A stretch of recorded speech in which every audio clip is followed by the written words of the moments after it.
Hey Lifers, Dustin here, and in this video I want to continue the 2017 season preview videos and talk about all of the brand new head coaches at each school and kind of give you a little bit of an overview about them and their position.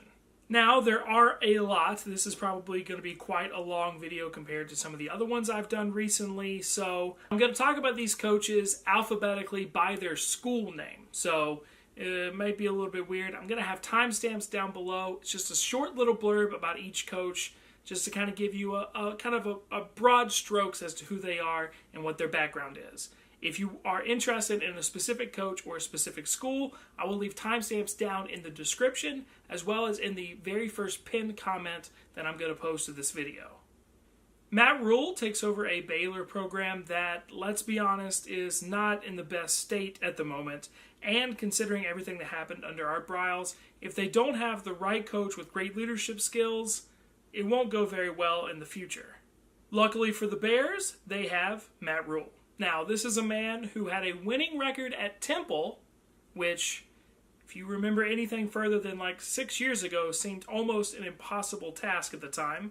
And that includes after going 2-10 in his first season in Philly. He was a former linebacker at Penn State, but was an offensive coordinator prior to becoming a head coach. He had back-to-back 10-win seasons at Temple, so I would expect Baylor eventually to rebuild and do very, very well, hopefully with the right players and the right people this time.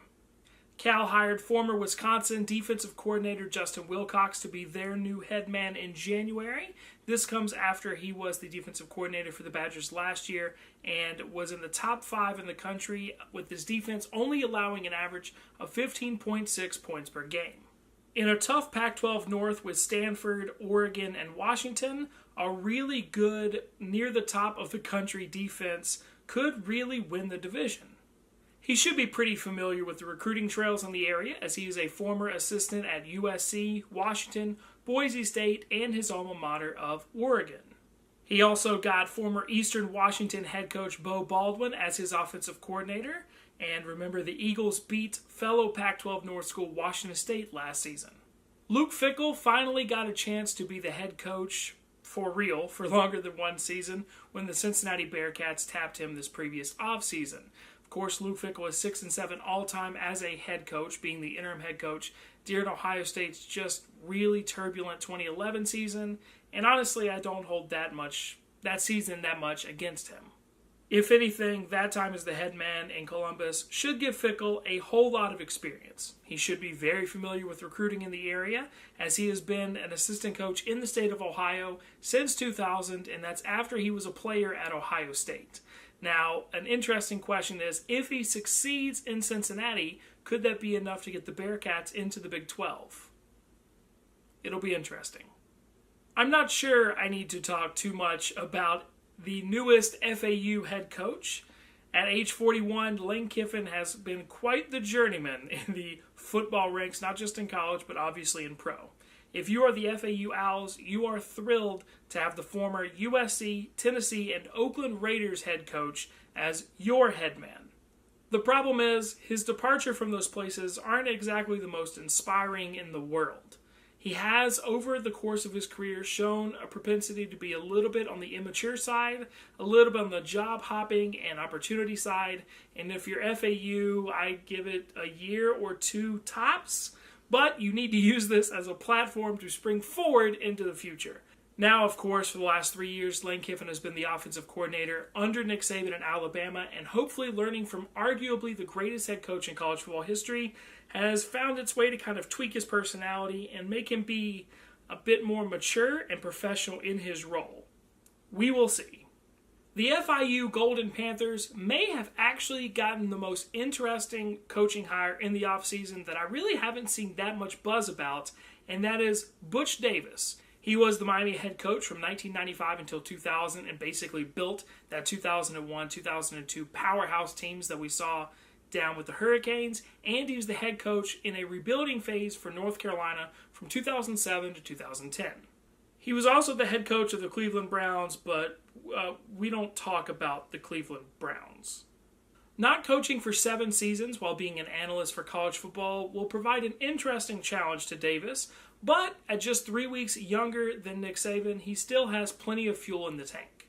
Davis was fired from his position in Chapel Hill during the endless NCAA investigations into academic misconduct, though it's important to note he was never under investigation himself, but it is something you may want to keep a lookout for. Hopefully his ties to the Miami area from his time as the Hurricanes head coach and assistant will provide some benefit to an FIU program that would really like to benefit from better players.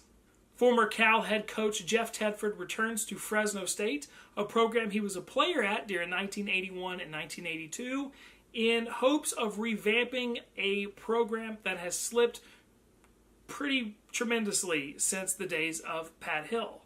Tedford should be able to recruit pretty effectively in the area, given his ties to the area and to the school, and his time, of course, as Cal's head coach. And the Bulldogs are in a pretty winnable division in the Mountain West, so I think this was a really good hire. Georgia State has tapped Sean Elliott to be their next head coach in 2017. Elliott is 1-5 all-time as an interim head coach. He took over after Steve Spurrier's random weird departure during the 2015 season for the South Carolina Gamecocks. Obviously going 1-5 during that time, which is not great, but they did play eventual SEC East champion Florida and eventual national championship game participant and ACC champion Clemson extraordinarily tough. He will lead the Panthers into their very first season at Turner Field, now christened Georgia State Stadium. Elliott also won 3 consecutive national championships while being the offensive line coach at Appalachian State at the FCS level. The problem is Georgia State is only in their 5th full season as a full-time FBS school, so recruiting will be difficult. Major Applewhite has been an offensive coordinator at the likes of Alabama, Oklahoma, and Houston, and has been tapped after the departure of a certain someone who is also on this list. He has been tapped as the very next head coach for the Houston Cougars. For the Houston Cougars. I said it right. Applewhite has a lot of ties both to the state of Texas and to the local area of Houston, and is only a few players or schemes away from a return trip to the New Year's Six. His first game as head coach last year in the 2016 Las Vegas Bowl didn't exactly go the way he probably wanted to, but there wasn't a whole lot of prep time. I think this was a good hire. Kevin Wilson helped take Indiana to a level of competitiveness, unfortunately, they had not really been to for a while. Also, unfortunately, there was allegations of player misconduct. Wilson stepped down, and in stepped defensive coordinator Tom Allen, who is an Indiana native, and in his 1 year as a defensive coordinator in Bloomington, he shaved 10 points off the average points per game that Indiana's defense had from the 2015 season. In his only game as the head man of the program so far, in the 2016 Foster Farms Bowl, Indiana lost by 2 points after Utah kicked the game-winning field goal with less than 2 minutes to go. This is Allen's first ever full-time college football gig, and his very first game he has to scheme against his old boss and now Ohio State offensive coordinator Kevin Wilson.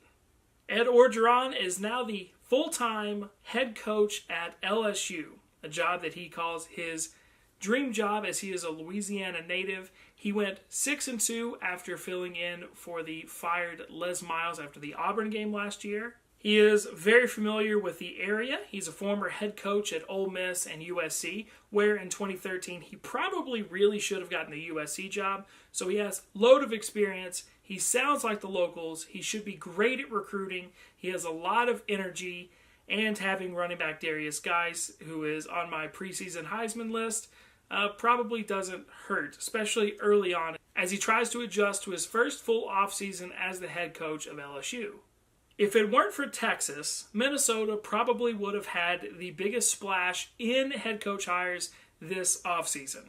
They hired a man at PJ Fleck, who took Western Michigan to a 13-0 regular season conference championship record before falling in a very mostly competitive Cotton Bowl against Wisconsin. And any man who can do that at Western Michigan in only a handful of years is clearly a very good coach.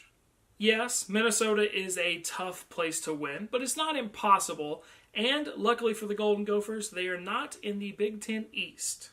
Fleck has worked under Jim Tressel at Ohio State and Greg Schiano at Rutgers, so he's very familiar, one, with good coaching, and two, with the Big Ten, footprint. So he's 36, he has a lot of energy, he should be great at rebuilding, he should be great at recruiting, great hire. Nevada is a tough place to make a big splash, and new head coach Jay Norvell will have a pretty big task ahead of him. The 53-year-old will get his first crack at a head coaching job after spending more than a decade in Big 12 and Pac-12 territory as an assistant coach. The Wolfpack fired former head coach Brian Polian after he took the Wolfpack to 2 bowls in the last 3 seasons, so expectations for Norvell in Reno should be pretty high. Next up is one of the weirdest ones, one of the ones that I did not expect when I was making this list, was Oklahoma and Lincoln Riley.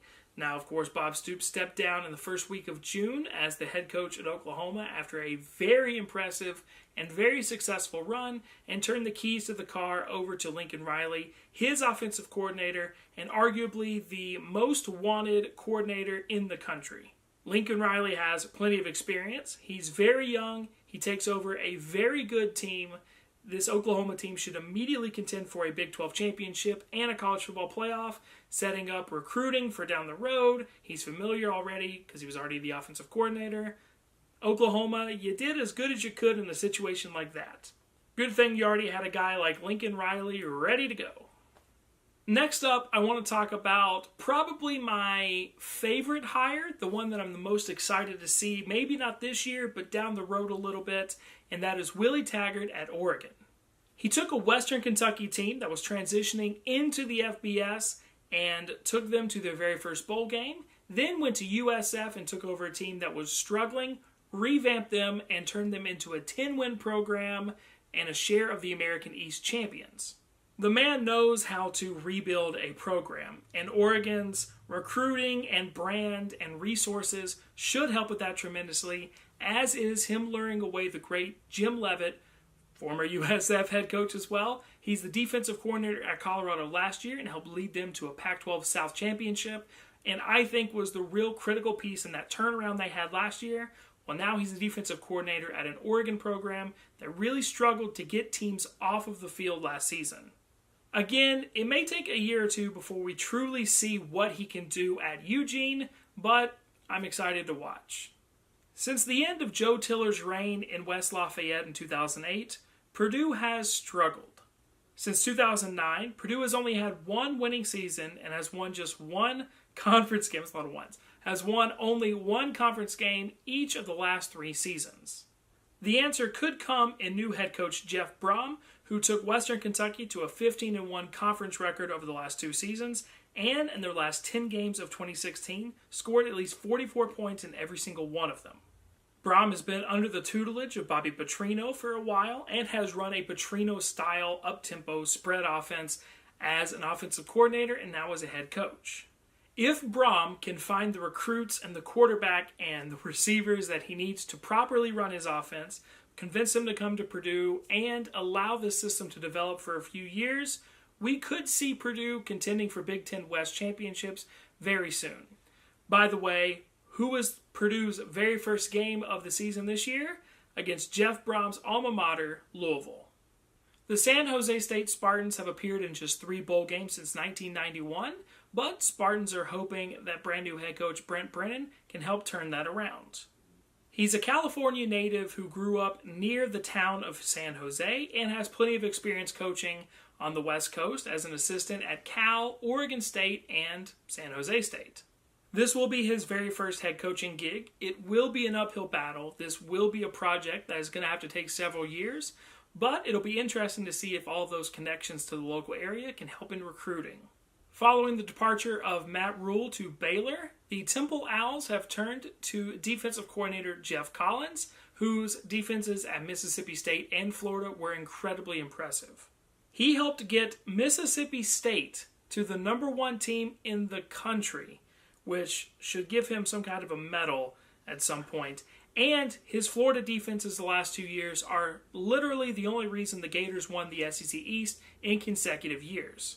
All of his coaching experience so far has been down in the Southeast, So it'll be interesting to see if any of that pays off in recruiting and sends some of us Southern boys up north to Philadelphia to play. The big question will be, can he continue Matt Rhule's success and Al Golden's success and build upon that at Temple and continue to contend for American championships? Time for what I believe is probably the reason a lot of you are watching. Tom Herman comes from Houston and takes over a Texas team with a lot more talent than their yearly records have suggested over the last few years. In fact, they have so much talent on the team that there was some talk that Charlie Strong could come back for one more season in 2017 until they lost to Kansas, and that kind of killed that whole idea. Tom Herman only lost 4 games in 2 seasons while being the head coach at Houston, and one of his biggest wins came in a New Year's Six Bowl against Florida State in the 2015 Peach Bowl.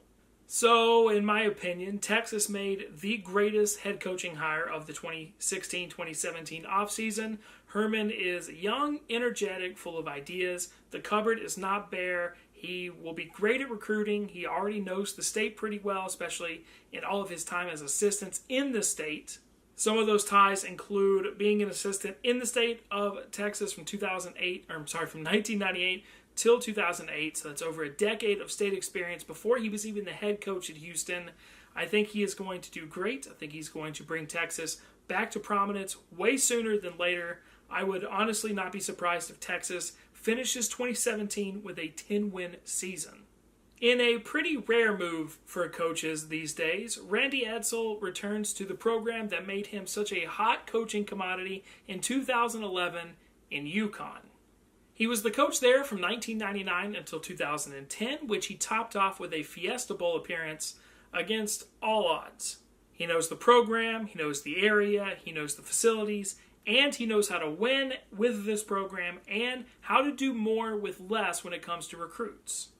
With Edsall being at UConn for the very first time as they are an American member and not the Big East, I expect Edsall and the Huskies to be competing for American East championships within the next 2 or 3 years.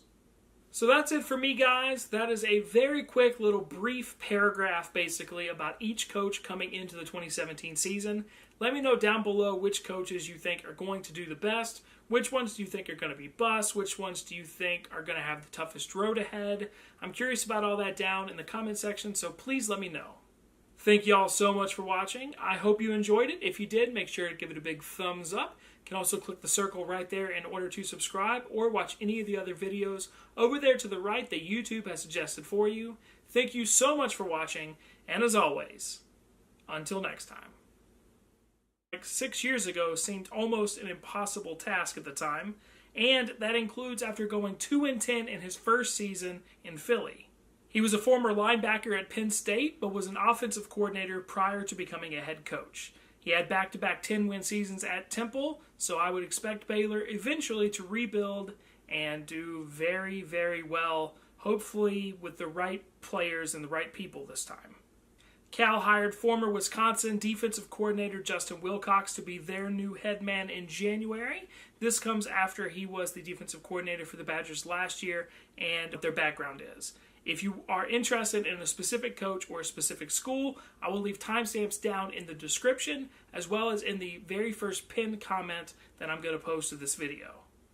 Matt Rhule takes over a Baylor program that, let's be honest, is not in the best state at the moment, and considering everything that happened under Art Briles, if they don't have the right coach with great leadership skills, it won't go very well in the future. Luckily for the Bears, they have Matt Rhule. Now, this is a man who had a winning record at Temple, which, if you remember anything further than was in the top 5 in the country, with his defense only allowing an average of 15.6 points per game. In a tough Pac-12 North with Stanford, Oregon, and Washington, a really good, near the top of the country defense could really win the division. He should be pretty familiar with the recruiting trails in the area, as he is a former assistant at USC, Washington, Boise State, and his alma mater of Oregon. He also got former Eastern Washington head coach Bo Baldwin as his offensive coordinator, and remember the Eagles beat fellow Pac-12 North school Washington State last season. Luke Fickell finally got a chance to be the head coach for real for longer than one season when the Cincinnati Bearcats tapped him this previous offseason. Of course, Luke Fickell is 6-7 all-time as a head coach, being the interim head coach during Ohio State's just really turbulent 2011 season, and honestly, I don't hold that season that much against him. If anything, that time as the head man in Columbus should give Fickell a whole lot of experience. He should be very familiar with recruiting in the area, as he has been an assistant coach in the state of Ohio since 2000. Hey Lifers, Dustin here, and in this video I want to continue the 2017 season preview videos and talk about all of the brand new head coaches at each school and kind of give you a little bit of an overview about them and their position. Now, there are a lot. This is probably going to be quite a long video compared to some of the other ones I've done recently, so I'm going to talk about these coaches alphabetically by their school name. So it might be a little bit weird. I'm going to have timestamps down below. It's just a short little blurb about each coach, just to kind of give you a broad strokes as to who they are and what